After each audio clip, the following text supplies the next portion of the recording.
ప్రవీణ్ పగడాల death mystery దాదాపు వీడినట్లే అని తెలుస్తుంది. అయితే కొంతమంది మాత్రం ఆయన మరణాన్ని వాడుకొని వ్యక్తిగత ప్రయోజనాలు పొందాలనేటువంటి ఉద్దేశంలో ఉన్నట్టు తెలుస్తూ ఉంది.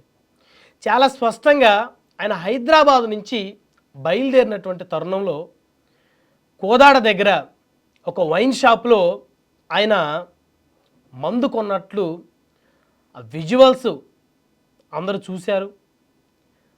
హైదరాబాద్ నుంచి రాజమండ్రి వరకు 300 సీసీ ఫుటేజీలు పోలీస్ అధికారులు ఓపెన్ చేస్తే విస్తుపోయేటువంటి నిజాలు తెలిసాయి. కోదాడ దగ్గర ప్రవీణ్ పగడాల గారు మందు కొన్నారు, లిక్కరు. అంటే దీని మీద కొంతమంది ఆయన లిక్కర్ కొన్నట్లు కనపడుతుంది కదా, ఆయన తాగినట్లు ఎక్కడ కనపడలేదు కదా అని మాట్లాడుతున్న పరిస్థితి ఉంది. బహుశా కొన్న దగ్గరే ఆయన సీసా ఓపెన్ చేసుకుని తాగినట్లయితే విజువల్స్ దొరికాయి. ఎవరైనా షాపులో లిక్కర్ తీసుకొని ఎక్కడన్నా పక్కన కూర్చోనో పక్కకు వెళ్ళో తాగుతారు. సో అక్కడ తాగలేదు కదా, ఆయన తాగాడని ప్రూఫ్ ఏమైనా ఉందా అంటే దానికి ఎవరేం చెప్పలేరు. ఆ తర్వాత ఆయన విజయవాడ చేరుకున్న లేపే మధ్యలో ఒకసారి పడి ఆ బండి హెడ్లైట్ పగిలిందని కూడా చెప్తా ఉన్నారు. అక్కడ రామవరపాడు రింగు దగ్గర ట్రాఫిక్ ఎస్ఐ సుబ్బారావు గారు ప్రవీణ్ పగడాల గారిని కౌన్సిలింగ్ కూడా ఇచ్చారని చెప్పి సుబ్బారావు గారు కూడా చెప్పారు. కొంతసేపు ఆయన అక్కడ రెస్ట్ తీసుకున్నారంట. అక్కడి నుంచి మళ్ళీ ఆయన బుల్లెట్పై తిరుగు ప్రయాణం మొదలుపెట్టారు. ఏలూరు దగ్గర కూడా వైన్స్లో ఆయన లిక్కర్ కొన్నట్టు తెలుస్తుంది.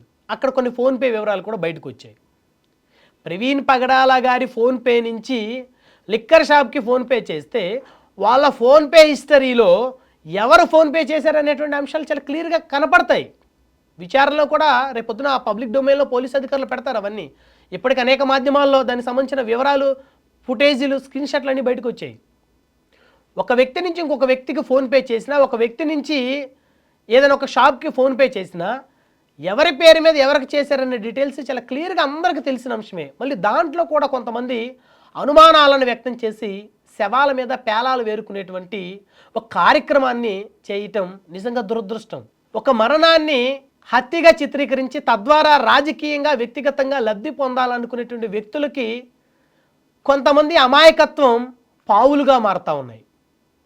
కొంతమంది అమాయకుల యొక్క అమాయకత్వం అవకాశంగా మారుతూ ఉంది రాజకీయ నిరుద్యోగులకి. సో ఈ అంశాలని చాలా క్లియర్గా అందరూ కూడా అబ్జర్వ్ చేయాల్సిన అవసరం ఉంది. ఆయన కొవ్వూరు టోల్ ప్లాజా దాటిన దగ్గర విజువల్స్ చూసాం. ఆయన పెట్రోల్ బంక్ దగ్గర పెట్రోల్ కొట్టించుకున్న విజువల్స్ చూసాం. ఎక్కడా కూడా ప్రవీణ్ పగడాల గారిని ఒక వ్యక్తి వెంబడించినట్లు హైదరాబాద్ నుంచి రాజమండ్రి వరకు లేదు. ఇది క్లిస్టల్ క్లియర్. ఏ వాహనం కూడా ఆయన్ని వెనక నుంచో ముందు నుంచో గుద్దినట్లు ఎక్కడా లేదు. ఏ వ్యక్తి కూడా ఆయన్ని అనుమానంగా అనుసరించినట్లు ఎక్కడా లేదు. ఆయనే హైదరాబాద్ నుంచి రాజమండ్రి వరకు బండి డ్రైవ్ చేసుకుంటూ వెళ్ళారు. దారి మధ్యలో 2 సార్లు మద్యం తీసుకున్నారు. ఒక దగ్గర ట్రాఫిక్ ఎస్ఐ సుబ్బారావు గారు రామవరపాడు దగ్గర కౌన్సిలింగ్ ఇచ్చారు. దానికి సంబంధించి ఆయన దగ్గర కూడా పోలీస్ అధికారి రికార్డు స్టేట్మెంట్ తీసుకున్నారు, స్టేట్మెంట్ రికార్డ్ చేసుకున్నారు. సో ఇంకెక్కడ తప్పుదో పట్టడానికి అవకాశం లేదు. ఈ కేసు లేదు. ప్రవీణ్ పగడాల గారి కేసుని దాచిపెడితే ప్రభుత్వానికి ఏం రాదు. నిందితులు ఎవరన్నా ఉంటే నిజంగా వారిని ప్రభుత్వం శిక్షిస్తుంది, అధికారులు శిక్షిస్తే వారికి మంచి పేరు వస్తుంది. దాన్ని పక్కదో పట్టించడం కోసం రకరకాల ప్రయత్నాలు చేయటం అనేది చాలా చాలా దురదృష్టకరం. సో కాబట్టి ప్రతి ఒక్కరూ కూడా ఈ అంశం మీద ఆవేశంతో కాకుండా ఆలోచనతో నిర్ణయాలు తీసుకోవాలి. ప్రత్యేకించి క్రిస్టియన్ సంఘాలు కాస్త ఓపికతోటి నిర్ణయం తీసుకోవాలి, ఓపికతోటి ఆలోచించాలి, జరిగినటువంటి వాస్తవాలని గ్రహించుకోవాలి. అన్యాయంగా పాస్టర్ గారి పరువును రోడ్డు పాలు చేయొద్దండి. పాస్టర్ గారికి నిన్న మొన్నటి వరకు ఒక గౌరవం ఉంది. ఇప్పుడు అందరూ గొడవ చేసి రెచ్చగొట్టడం వల్ల ఆ సీసీ ఫుటేజ్లు అన్నీ బయటికి రావటం వల్ల ఆయన మరణాన్ని కూడా అందరూ ఎగతాళిగా మాట్లాడుకునే పరిస్థితి వచ్చింది ఈరోజు సోషల్ మీడియాలో. ఎంతోమందికి ఎన్నో బోధనలు చేసిన పాస్టర్ గారిని ఈరోజు అందరూ కూడా ఎగతాళిగా మాట్లాడుతున్న పరిస్థితి ఉంది. అఫ్కోర్స్ ఆయన మత ప్రచారకుడిగా మత బోధకుడిగా ఉన్న సమయంలో మిగతా వాళ్ళు కొంతమందిని శ్రీరాముడి పైన కామెంట్స్ చేశారు. బట్ అది ఒక సందర్భంలో చేశారనేది కొంతమంది అంటున్నారు. ఏదేమైనప్పటికీ కూడా పాస్టర్ గారి అంశాన్ని ఎంత రెచ్చగొట్టే కొద్దీ ఆయన గౌరవం అంత పోతుంది. చాలా క్లియర్గా అన్ని అంశాలు, అన్ని ఎవిడెన్స్ చాలా క్లియర్గా అందరికి అర్థమవుతూ ఉన్నాయి. అందులోనూ ఆయన పోస్ట్ మార్టం ఒక కెమెరా పెట్టి 2 డాక్టర్లు చేస్తారంట, మనకు తెలిసిన సమాచారం. సో ఆయన పోస్ట్ మార్టం చేసేటప్పుడు ఆ నివేదిక కోర్టుకు సమర్పిస్తారంట. సో ఆ తర్వాత అది పోలీస్ అధికారులకు వస్తుంది, పబ్లిక్ డొమైన్లో కూడా పెడతారు.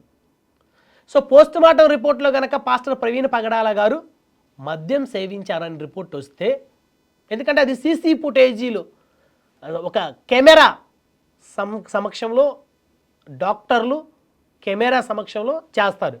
దాంట్లో ఎక్కడ అవకతవకలు చేయడానికి అవకాశం లేదు. సో అది ఏ డాక్టర్ అయినా అబ్జర్వ్ చేయొచ్చు, ఏ బేస్ మీద, ఏ పారామీటర్ బేస్ మీద ఈ రిపోర్ట్ ఇచ్చారన్నది క్లియర్గా కళ్ళకు కనపడేటట్టు ఎవిడెన్స్ తోటి ఇస్తారు. సో అక్కడ పోస్ట్ మార్టం రిపోర్ట్ కనుక ఆయన డ్రింక్ చేశారని వస్తే, ఇక్కడ ఉన్నటువంటి ఈ ఫోన్పే ఆధారాలు, ఈ సీసీటీవీ ఫుటేజ్లు, ఎక్కడెక్కడైతే ఆయన మధ్యలో ఆగారో అక్కడున్న వ్యక్తుల్ని విచారణ చేస్తూ ఉన్నారు. వారు కూడా చాలామంది బహిరంగంగా మీడియాకు కూడా మాట్లాడుతూ ఉన్నారు. ఇవన్నీ కూడా బేస్ చేసుకొని ఆయన డ్రంక్ అండ్ డ్రైవ్లో చనిపోయారనేది అధికారులు నిర్ధారించే అవకాశం ఎక్కువగా కనపడుతుంది. సో ఇక్కడ పాస్టర్ ప్రవీణ్ పగడాల గారి మరణాన్ని అపహాస్యం చేయడానికి కొంతమంది ప్రయత్నం చేస్తూ ఉన్నారు. ఇప్పటికైనా ఆ ప్రయత్నాలు ఆపాలి. క్రిస్టియన్ సంఘాలను రెచ్చగొట్టే ప్రయత్నాలు ఆపాలి. కొంతమంది రాజకీయ నిరుద్యోగులు, గతంలో పెద్ద పెద్ద హోదాల్లో పదవులు అనుభవించిన రాజకీయ నిరుద్యోగులు పాస్టర్ గారి మరణం ద్వారా ఫేమస్ అవుదాం, ఫోకస్ అవుదాం, మళ్ళీ తెర మీదకి వద్దామని చూస్తూ ఉన్నారు. సో వాళ్ళందరూ కూడా దయచేసి మతాల మధ్య చిచ్చు పెట్టేటువంటి కార్యక్రమాన్ని వెనక్కి తీసుకోవాలి.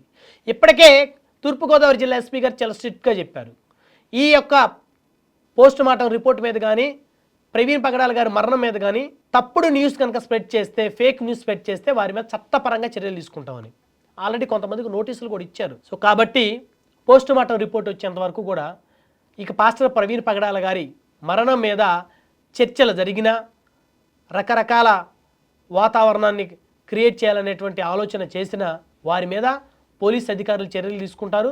అదేవిధంగా ప్రవీణ్ పగడాల గారి మరణం అపహాస్యం కాకుండా చూడాల్సిన బాధ్యత క్రిస్టియన్ సంఘాల మీద కూడా ఉందనేది ప్రధానమైనటువంటి ఉద్దేశం.